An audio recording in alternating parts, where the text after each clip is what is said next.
minha aluna, não entre nessa.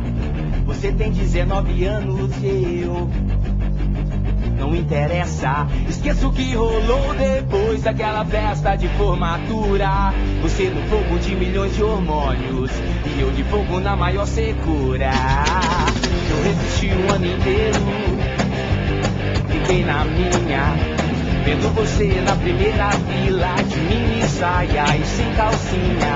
Deixei de agir como um profissional no exato momento em que rolou aquela prova oral aplicada no estacionamento. Já te expliquei, alguma coisa que está fora do normal. Nenhuma boa aluna implora pra levar pau. Te ver assim de joelhos aos meus pés, ele me chateia. Impossível dialogar com você falando assim de boca cheia. Meu corpo não foi o primeiro, estou ciente. Antes de mim você deu prazer a outro corpo, o corpo docente. O que explica sua nota 100 em botânica e literatura. Menina, te conheço bem, já explorei toda a sua cultura. Nós não precisamos ser perfeitos. Me guarde na sua lembrança, na minha vou guardar seu par de peitos. Eu tenho filhos, tenho mulher e não quero ter uma segunda.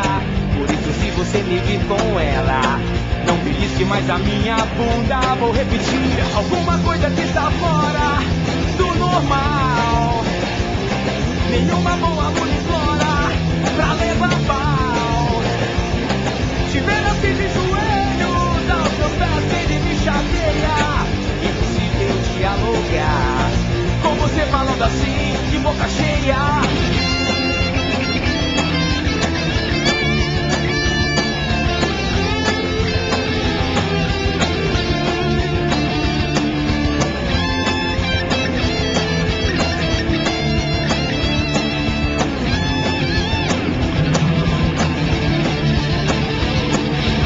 Alguma coisa que está fora do normal.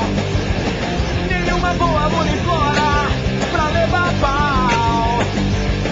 Maior que nós é a verdade que não quer se calar. O que eu te ensinei é muito bom, mas não é matéria de vestibular.